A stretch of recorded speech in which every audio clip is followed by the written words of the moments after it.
நாங்கள் அவினாஷியில் அரசு பெண்கள் மேல்நிலையில் படிக்கிறோம். எங்களுக்கே தெரியாது நாங்கள் ஒரே மாதிரி மார்க் எடுப்போம்னு சொல்லிட்டு.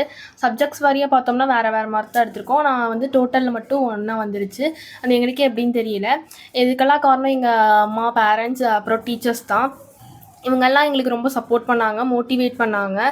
அப்புறம் எங்களுக்கு மோட்டிவேட் பண்ணவங்க எல்லாத்துக்குமே ரொம்ப தேங்க்ஸ். எங்கள் அம்மா வந்து ஒரு சிங்கிள் பேரண்ட் தான். அவங்க எனக்கு ரொம்ப சப்போர்ட் பண்ணி எங்களை படிக்க வச்சாங்க. நாங்கள் டியூஷன் போவோம், போயிட்டு வந்து நைட்டு உட்காந்து படிப்போம். அப்புறம் காலையிலையும் நாங்கள் நேரமாக எழுந்திரிச்சு படிப்போம். அதுக்கப்புறம் வந்துட்டு இதுக்கு எல்லாமே சப்போர்ட்டாக எங்கள் அம்மாவுக்கு ரொம்ப ரொம்ப தேங்க்ஸ். எங்கள் அம்மா வந்து சிங்கிள் பேரண்ட் தான். எங்கள் அப்பா வந்து சின்ன வயசுலேயே இறந்துட்டார். எங்கள் அம்மா தான் எங்களை வந்து ரொம்ப நல்லா படிக்க வச்சாங்க. அவங்க ரொம்ப ஸ்ட்ரிக்ட் தான். இருந்தாலும் அவங்க சொல்கிறதெல்லாம் நாங்கள் கேட்டு நாங்கள் நல்லா படிப்போம். இனிமேலும் நாங்கள் நல்லா படித்து நாங்கள் மெரிட்டில் பாஸ் பண்ணி நாங்கள் நல்ல காலேஜ் போய் நாங்கள் நல்லா படித்து எங்கள் அம்மாவை நாங்கள் காப்பாற்றுவோம். என் பேர் சபரிஸ்ரீ. நாங்கள் 2 பேரும் ஒரே மாதிரி மார்க் எடுக்கணும்னு பிளான்லாம் பண்ணல. எப்பயுமே நாங்கள் வந்துட்டு வேறு மார்க் தான் எடுப்போம். இப்போ தான் ஃபஸ்ட் டைம் நாங்கள் ஒரே மாதிரி மார்க் எடுத்திருக்கோம். எங்களுக்கே இது ஆச்சரியமாக தான் இருக்குது. எனக்கு 3 பெண் குழந்தைங்க. ஒரு பொண்ணு +2 முடிச்சுட்டா. என்னால் முடியலைன்னு சொல்லிட்டு கல்யாணம் பண்ணி வச்சுட்டேன். இந்த பிள்ளைங்க நான் நல்லா படிக்கணும் அப்படின்ற ஒரு இதுலேயே வந்தாங்க. நல்லா படிப்பாங்க. காலையில் நேரமாக எழுந்திரிச்சு படிக்கிறதுலேருந்து, அவங்களோட தேவைகள்லாம் அவங்களே வேலையெல்லாம் பார்த்துக்கிறதுலேருந்து, மற்ற குழந்தைங்க மாதிரி இல்லை. எல்லாத்துலேயுமே அந்தளவுக்கு நானும் கொஞ்சம் ஸ்ட்ரிக்டாக தான் இருப்பேன். அவங்க நல்லா படிக்கணும், நல்லா இருக்கணுன்றதுக்காக இப்போ 10th ஃபஸ்ட்டு மார்க் வரணுன்றதுக்காக ட்ரை பண்ணாங்க. 2nd மார்க் வந்துட்டாங்க. 2 பேரும் ஒரே மாதிரி மார்க் வாங்குவாங்கன்னு நான் எதிர்பார்க்கல.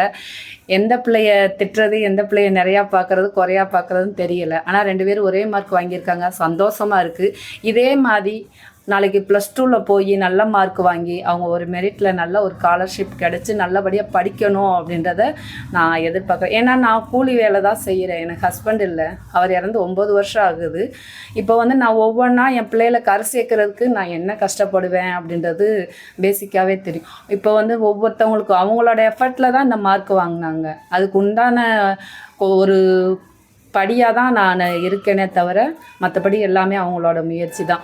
இன்றைக்கி என்னென்ன அவங்க ஸ்கோர் பண்ணுறாங்களோ எல்லாமே அவங்களோட சந்தோஷம். பின்னாடி என்னோடய குடும்பத்துலேருந்து அவங்க நல்ல ஒரு தலைமுறைக்கு படிக்கிறதுக்காக இது ஒரு முயற்சியாக இருக்கும். எல்லாருமே இன்னைக்கு +2ல் நல்ல மார்க் வாங்கணும், நல்ல இதில் அவங்களோட ஃப்யூச்சர் பார்த்துக்கிற அளவுக்கு அவங்க ரெடியாகணும் அப்படின்றத உறுதியாக தெரிவிச்சுக்கிறேங்க. நல்லா படிப்பாங்க, நல்லா மார்க் வாங்குவாங்க அப்படின்றத தேங்க்ஸுங்க.